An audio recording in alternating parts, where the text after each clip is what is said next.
Guatemala is called the birthplace of cacao, birthplace of chocolate. As far as historical records, it's one of the first places where cacao is being consumed.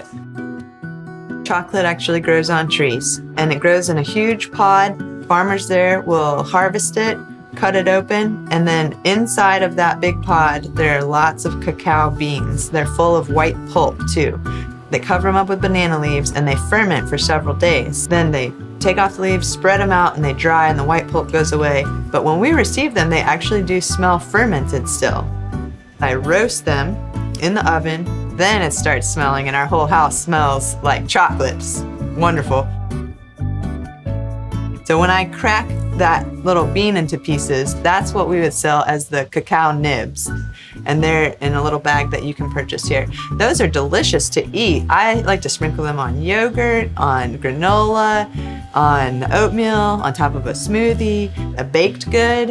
They don't have any sugars. They're just adding that little bit of a chocolate flavor and a crunch. Once I've done the entire batch in a larger processed way, with those nibs, I can put them into a really large grinder. It's like a mortar and pestle on steroids because it's a granite surface with granite wheels that roll and just pulverize these nibs for at least 24 hours. It's a long time because when you bite into a chocolate bar, that's a smooth texture you have. It's not a crunch at all. But to get that particle size down to about 20 microns, you have to leave it in that granite machine for at least 24 hours. That is also when you would add any other ingredients.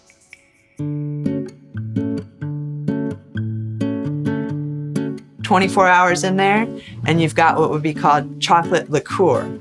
So I then can take out the chocolate liqueur from the melanger, we call it, and it's ready to be tempered.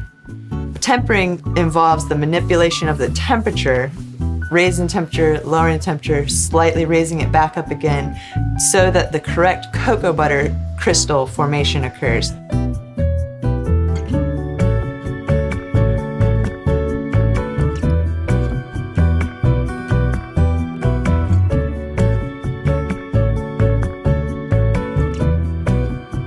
If you get that right temperature manipulation, you get a chocolate bar that gives you a good snap, it doesn't melt when you touch it right away, and it looks nice and shiny.